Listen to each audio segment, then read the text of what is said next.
Tahimik ang paligid, gabi walang bituin, pero sa puso ko may apoy na di kayang patayin. Kahit walang tunog ang mundo, naririnig ko pa rin tibok ng panibagong pagbangon. At kung madilim man ang daraanan, hindi ako mag-iisa. Sa ilalim ng liwanag, hawakan ang iyong tapang. Di man kita makita, alam kong nandyan ka lang. Tayo ang apoy sa gitna ng ulan, sumisigaw sa katahimikan. Hindi pa tapos ang laban. Lumuha man ng langit, tuloy ang bawat hakbang. Natututong umiti kahit sa gitna ng bagyong walang pangalan. Pagod na ang mundo, pero di tayo susuko. May sina pa rin sa bawat puso.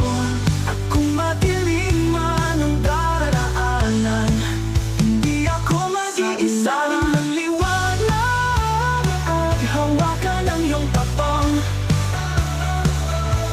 Di man kita makita, alam kong nandyan ka lang.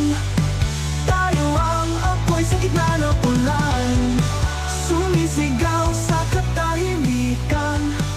Hindi pa tapos ang laban. Hey, what's up mga guys? Long time no vlog tayo guys. Ayan, pumunta nga kami dito sa Cagraray. Bale, 25 pesos per head nga pala yan dyan guys, yung entrance fee. Almost 2 hours na pala kami nagbiyahe dyan mula Legazpi kasi nga ang dami naming tigil guys. And buntik pa kaming maligaw-ligaw kasi nalimutan na nung isa dyan kung papaano pumunta ng Bakakay. Cagraray Amphitheater nga pala ito kung nasan kami ngayon. At yan. Pagdating nyo naman sa taas, makikita nyo yung church na yan guys. And ito yung view niya.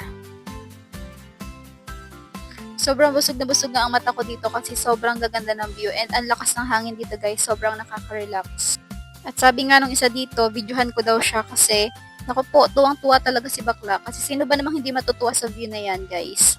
And ayan, after namin pumunta sa church sa taas, ayan, umuwi na kami kasi nga pahapon na yan guys. Thank you for watching guys. See you on my next vlog. Mwah!